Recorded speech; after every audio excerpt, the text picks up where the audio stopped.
Hello everyone, so welcome to my YouTube channel. आज हम इस वीडियो में सॉल्व करेंगे एक्सरसाइज 3.1 का question number 6। So question number 6 हमें गिवन है कि find the value of x y and z from the following equation. हमें एक्स वाई और जेड की वैल्यू निकालनी है। फर्स्ट हमें दिया हुआ है एक मैट्रिक्स है 2/2 की, जो कि इक्वल है दूसरे मैट्रिक्स से। सो मैट्रिक्स की जो कंडीशन होती हैं, जब दो मैट्रिक्स इक्वल होती हैं तो उनका ऑर्डर सेम होता है और उनके एलिमेंट्स सेम होते हैं। सो ये भी 2/2 है एंड ये भी 2/2 है, तो ऑर्डर सेम है, सो इनके एलिमेंट्स भी सेम होंगे। अब हमारे पास पहले हमें x निकालना है, तो ये है 2 1 एलिमेंट, तो ये एलिमेंट भी है हमारे पास 2 1। यहाँ पे ये x है तो ये भी, और यहाँ पे जो ये 1 है तो x 1 के बराबर होगा, क्योंकि एलिमेंट्स करस्पॉन्डिंग एलिमेंट्स आपस में इक्वल होते हैं। तो यहाँ पे ये y है, यहाँ पे 4 है, तो y equals to 4 and z is equals to 3। और ये फोर्थ जो एलिमेंट है, यहाँ भी 5 है, यहाँ भी 5 है, ये आपस में इक्वल हैं। करस्पॉन्डिंग एलिमेंट्स हमेशा इक्वल होते हैं इक्वल मैट्रिक्स में। तो यहाँ से हमने x, y एंड z की वैल्यू निकाल ली है। अब हमें सेकेंड इक्वेशन दी है ये, तो यहाँ से हम निकाल सकते हैं कि x प्लस वाई 6 के बराबर होगा, क्योंकि ये करस्पॉन्डिंग एलिमेंट्स इक्वल मैट्रिक्स में सेम होते हैं। तो x प्लस वाई 6 के बराबर है एंड 5 प्लस जेड 5 के बराबर है, और x y 8 के बराबर है।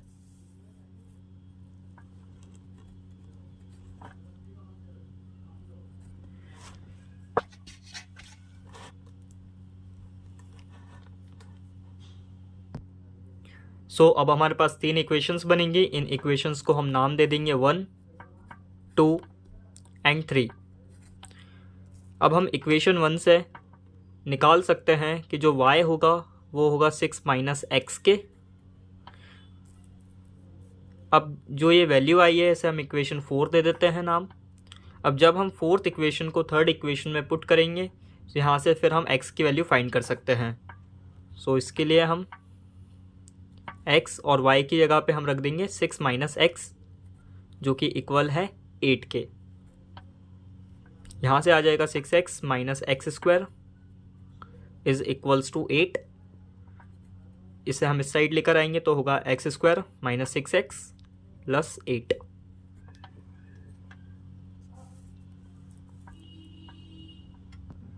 सो हमारे पास ये इक्वेशन आ चुकी है, और जब हम इस इक्वेशन को सॉल्व करेंगे तो हमें वैल्यूज़ मिलेंगी। पहले तो हम इसे लिख लेते हैं कि एक्स स्क्वायर माइनस का 4x माइनस 2x प्लस 8, जो कि 0 के बराबर है। यहाँ से हमें मिलेगा, यहाँ से हम x कॉमन निकाल लेंगे तो x माइनस 4 माइनस यहाँ से 2 कॉमन निकाल के x माइनस 4। सो यहाँ से हमें मिलेगा x इज़ इक्वल्स टू 2 और x इज़ इक्वल्स टू 4।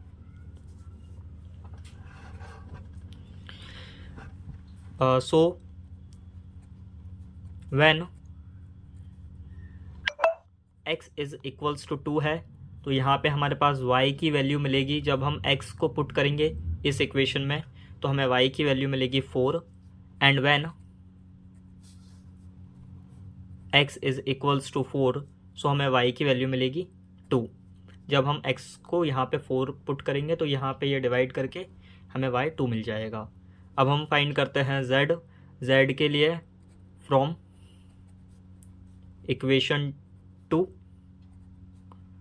हम देख सकते हैं 5 प्लस जेड, हमारे पास इक्वेशन है 5 प्लस जेड 5 के बराबर है, तो ये 5 इधर आके माइनस हो जाएगा, तो z की वैल्यू मिलेगी 0।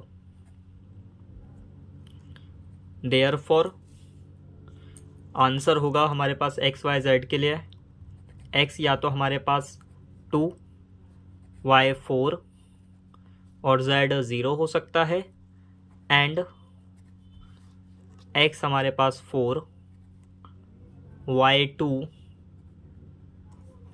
और z 0 हो सकता है। अब हमें थर्ड इक्वेशन दी है ये। सो अब हम यहाँ से 3 इक्वेशंस बना सकते हैं, और वो 3 इक्वेशन होंगी क्योंकि करस्पॉन्डिंग एलिमेंट्स इक्वल हैं तो इन्हें आपस में हम इक्वल रखेंगे। x plus y plus z 9 के बराबर होगा।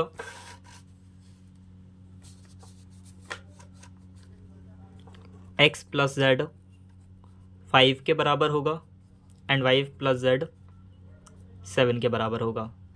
यह हमारे पास है इक्वेशन 1, 2 एंड इक्वेशन 3। सो जब हम x प्लस जेड की वैल्यू 5 रखेंगे फर्स्ट इक्वेशन में तो हमें यहाँ से y की वैल्यू मिलेगी। तो हमारे पास y आ जाएगा 9 माइनस 5 जो कि है 4। अब हमें y की वैल्यू मिल गई है तो इस y की वैल्यू को हम थर्ड इक्वेशन में पुट करेंगे। सो हमें z की वैल्यू मिलेगी जो कि है 7 माइनस 4 जो है 3। अब हमारे पास y भी है z भी है। अब हम z वाली वैल्यू को सेकेंड इक्वेशन में पुट करके x की वैल्यू फाइंड कर सकते हैं। तो x आ जाएगा 5 माइनस z की वैल्यू है 3 तो माइनस 3 जो कि है 2। सो हमें यहाँ से तीनों वैल्यू मिल चुकी हैं। x है 2, y है 4 एंड z है 3। अब हम सॉल्व करेंगे क्वेश्चन नंबर 7। सो हमें क्वेश्चन नंबर 7 ये गिवन है। यहाँ पे हमें a, b और c की वैल्यू फाइंड करनी है इस इक्वेशन से। सो ये इक्वेशन हमें दी हुई है जिसमें दोनों ही मैट्रिक्स RHS एंड LHS दोनों ही आपस में इक्वल हैं तो इनकी करस्पॉन्डिंग एलिमेंट्स इक्वल होंगे। सो इस एलिमेंट से हमें 4 इक्वेशंस मिलेंगी जो कि हैं a माइनस b माइनस 1 के इक्वल होगा। इसे हम इक्वेशन 1 देते हैं नाम। दूसरा है हमारे पास 2a प्लस c 5 के बराबर होगा, यह है इक्वेशन 2। इक्वेशन थर्ड होगी 2a माइनस b हमारे पास 0 के बराबर है एंड 3c प्लस d 13 के बराबर है।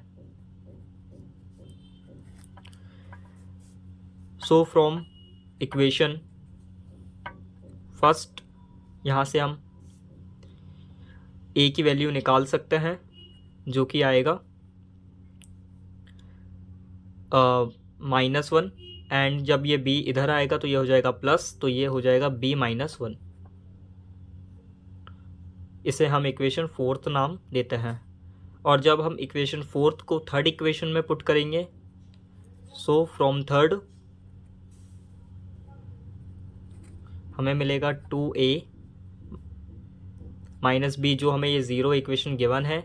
इसमें जब हम 4th से a की वैल्यू पुट करेंगे तो हमें मिलेगा 2b माइनस 1 माइनस b जो कि 0 के बराबर है। 2b minus 2 minus b is equals to 0। 2b minus b होता है b और तो हमारे पास b आ जाएगा 2 के बराबर। अब यहाँ से जो हमारे पास b2 आया है इसे हम इक्वेशन 4th में पुट करेंगे। सो हमें a की वैल्यू भी मिल जाएगी। a हो जाएगा हमारे पास 2 माइनस 1 जो कि है 1। अब हमें c और d और फाइंड करना है। तो c और d के लिए हम a की वैल्यू को इक्वेशन 2 में पुट करेंगे। सो फ्रॉम 2 जो 2 इक्वेशन है इसमें 2a plus c is equals to 5 है तो यहाँ पे एक ही जगह हम 1 रख देंगे।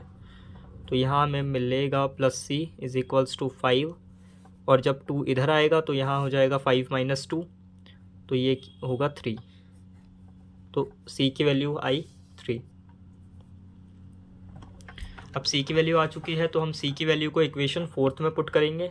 इक्वेशन 4th है 3c प्लस d 13 के बराबर है। सो टेक इक्वेशन 4th तो यहाँ पे है 3c plus d is equals to 13। तो यहाँ आ जाएगा 3 into 3 plus d is equals to 13 and हमारे पास d आ जाएगा 13 माइनस 9 जो कि है 4। सो हमारे पास यहाँ से 4 वैल्यू आ चुकी हैं। a1 है, b2 है, c3 है एंड d4 है। अब हमें क्वेश्चन नंबर 8 दिया हुआ है। एक a नाम की मैट्रिक्स है जिसमें एलिमेंट्स हैं a i j और जिसका ऑर्डर है m इंटू n। अब हमें कहा गया है कि ये जो मैट्रिक्स है ये स्क्वायर मैट्रिक्स होगी इफ़ अगर m छोटा होगा n से।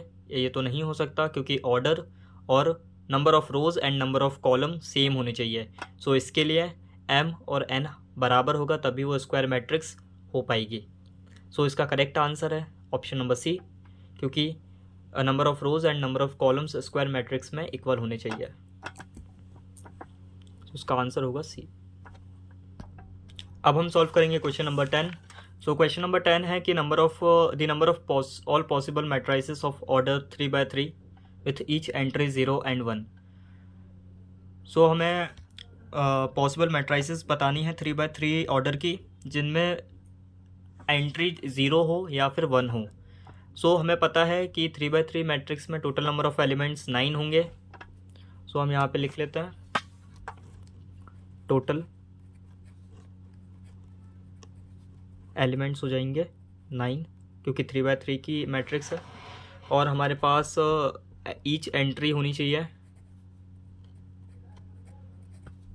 आइदर 0 और 1। सो हमारे पास नंबर ऑफ़ पॉसिबल एंट्रीज़ हैं 0 and 1, मतलब 2 एंट्री हैं। सो हमारे पास possible matrices, so number of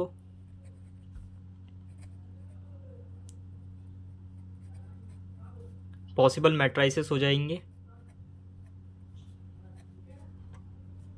2 की पावर 9।